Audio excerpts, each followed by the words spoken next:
ओंखारखाबाय दा बाबायाबो थांसिगोन नैया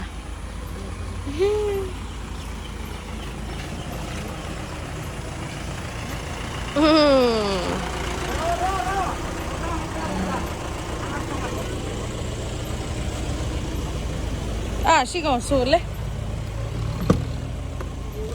मानासाव थांगोन उदालगुरि जानानै थांदों मंगलदै जानानै थाङाखै जि अखा आयौ मालाबो खोमा नायनो दैब्रा मिठा दै दैखौनो ना दै गांनानै सेस जायो हिनजावा इथिं गुड इभिनिं गाइस मा जाबावगोन अखाल' हाबाय थानानै खामानिफोरानो जालायलांला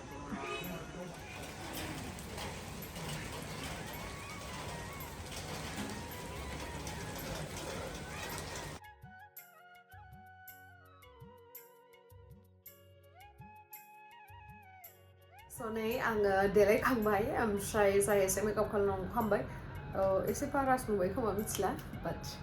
एसे खालामबाय आरो ओमफ्राय दा मोनसे जायगायावहाय थांनो नागिरदों आङो बिराद अखा हादों अब्लाबो थांनांसिगोन आरो उपाय गैला मोनसे जिहेतु खामानि दङ नालाय ओमफ्राय बेखिनियावनो आं नोंथांमोनखौ मोनसे खोथा शेयार खालामनो होननानै सानदों बेनो जाहैबाय माखासे साननिफ्राय मोननैसो प्रडाक्ट्सफोरखौहाय इउज खालामनानै आं जोबोर मोजां रिजाल्ट मोनदों स' बेखौनो आं नोंथांमोनजों शेयार खालामनो नागिरदों बेफोरनो जाहैबाय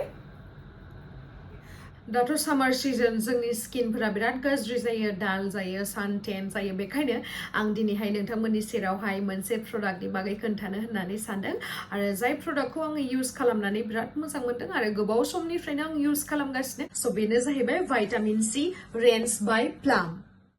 So जोंनि फर्स्ट प्रडाक्टआनो जाहैबाय भाइटामिन सी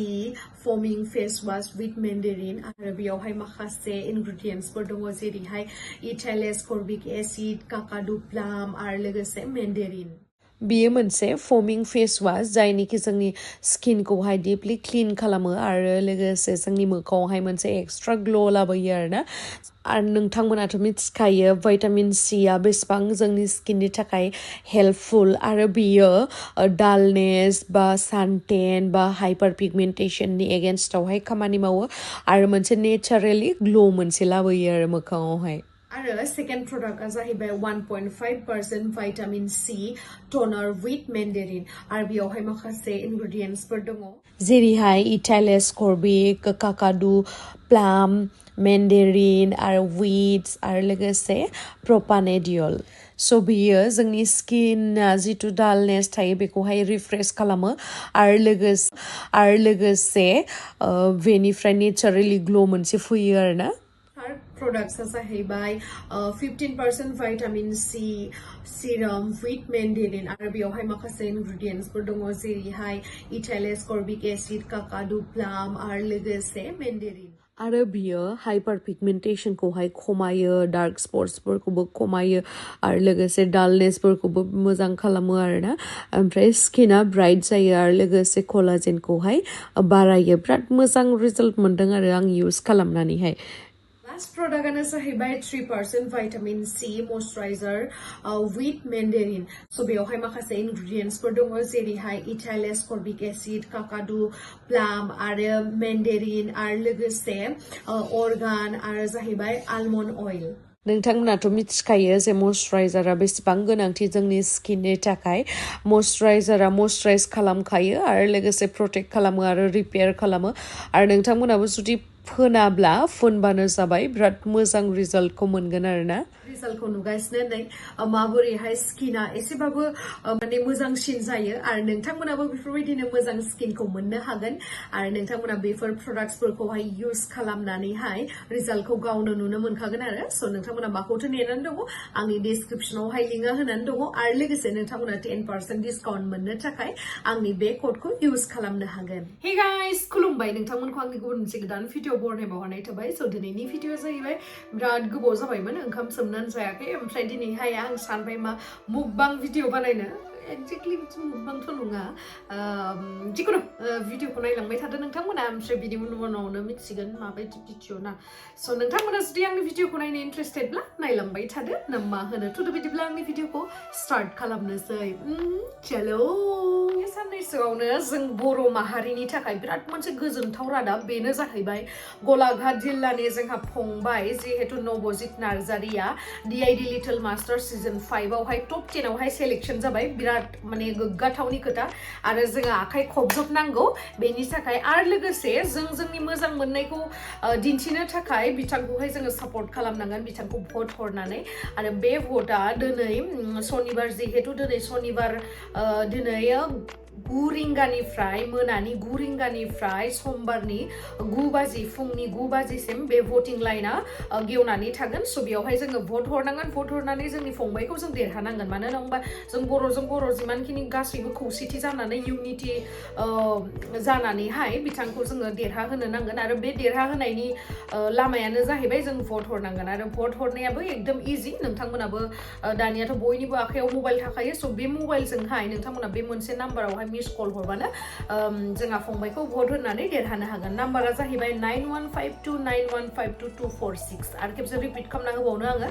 915291522246 स' बे नाम्बारावहाय नोंथांमोना मिस कल हरनानै जोंहा फंबायखौ देरहाहोनो हागोन आरो भट हरनाय जागोन स' बयबो रायजो राजा नोंथांमोनखौ आङो आखाइ बजबनानै खुलुमनानै खावलायो जे नोंथांमोना गाव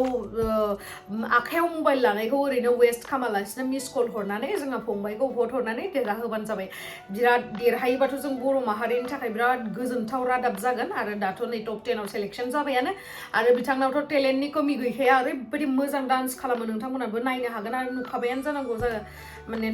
जानांगौ आरो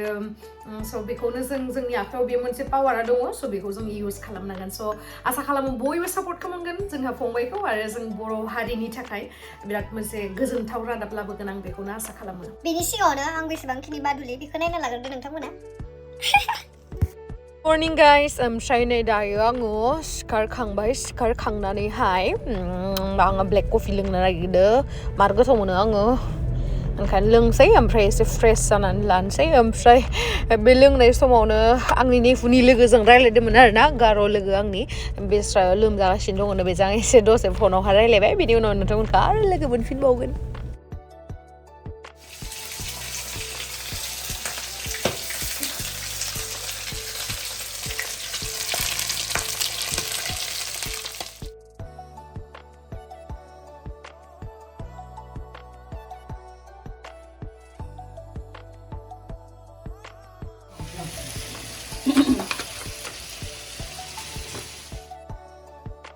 सिखारखांनानै जानायखौ एसे रेडि खालामना लाग्रोदो आरो ना नायजादावा मोखांखौ सुवाखै आं ब्रासखौनो खालामाखै मिथिबायना सोरबा बुंलायगोन बेफोरलाय मा होननानै बिराद बादुलि बे जाहैबाय बादुलि हिन्जावनि सिनायथि माबायदि होनना बुङोबा मैयानि देलायनायखौनो मोखां सुवाखै नालाय बेबायदिनो दोङो आरो दा जायखौनो होनांगौ मेकआप खालामना फैनानै मोखां सुवाखै ब्रास खालामाखै नावनो नै जोंना ना बाथोना रेडि जाबाय ओमफ्राय बेयो जाहैबाय मा बाथोन देलाय बुंलाय बेयो जाहैबाय सयाबिन बाथोन नोंथांमोनहा जाफेरबायना जाफेराखै कमेन्ट सेक्सनाव खिथाहरलाय दा टेस्टखौहाय दा खालामना खिथागोन आङो बेदराबो मोनबाय जोंना नै अमा बेदरजों बिलाथि आरो दंबावो आलु बाथोन पियाजबो होदो गाइस एसे साफा जाना लानोसै दुगैनानै लानोसै इमान गेलेले थाबाय थाला बेनि उनावहाय नोंथांमोनखौ लोगो मोनगोन सनै दुगैखांबाय ओंखारखांबाय आङो गाइस नै जोंना रेडि जाबाय ओंखाम सोमनाय मैया हरावनो ओंखाम संनानै दोननाय दंमोन आरोना बेखौ सोमनानै दोननानै ओमफ्राय नै जोंना दङ आलु बाथोन ना बाथोन ओमफ्राय बियो सयाबिन बाथोन ओमफ्राय बानलु बमब्रा मोननै ओमफ्राय बिथिंहाय दङ अमा राजा जों दायो स्टार्ट खालामनोसै जानायखौ स' गाइस नोंथांमोनाथ' नुखाबाय नै बिराद गोथाव ओमफ्राय बारा पेक रायलायबाय थाला जानोसै ओमफ्राय जानो लुगैथारबाय नामा उखैनानै थैनोसै माने मेकआप सेकआप खालामबाय ना एसे ओंखारनांगौ जाबाय बेनि थाखायनो ओमफ्राय जों जेबो रायलायथ'ला जानोसै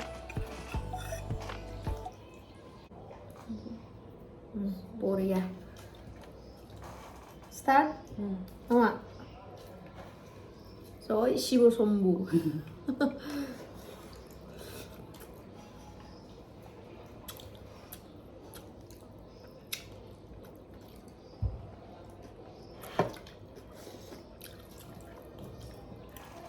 ओंखाम सोमना जानायनि मजायानो बेलेग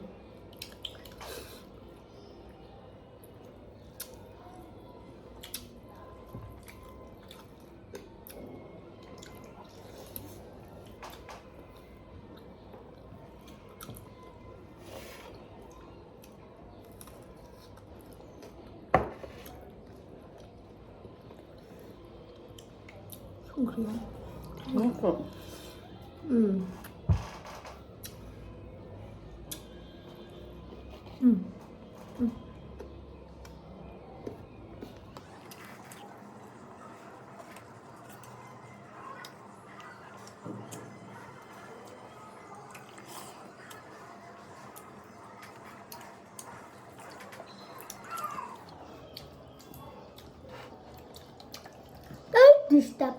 Don't disturb.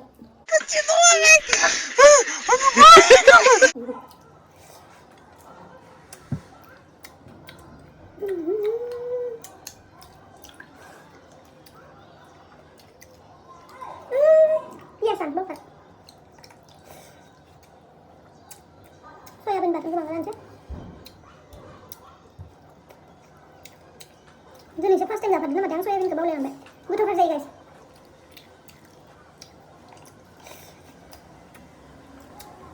Gimana?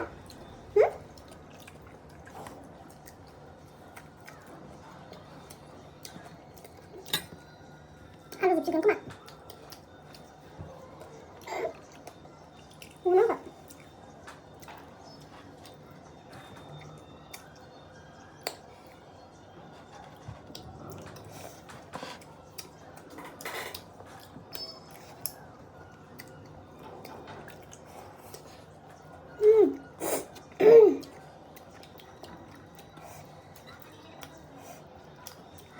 Bodi apa tau? Dah tu kau tak nak sama lagi kan?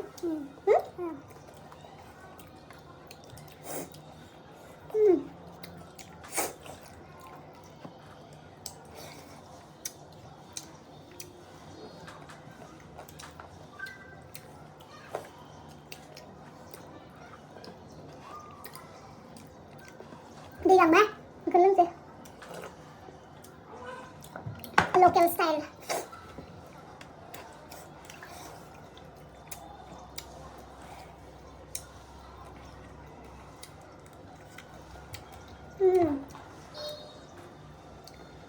Ini taste pedas mana ada? Dah.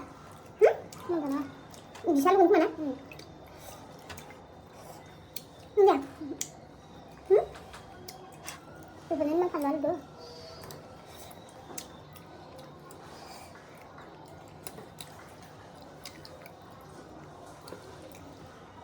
Dengar tes tiga dong, tapi tidak.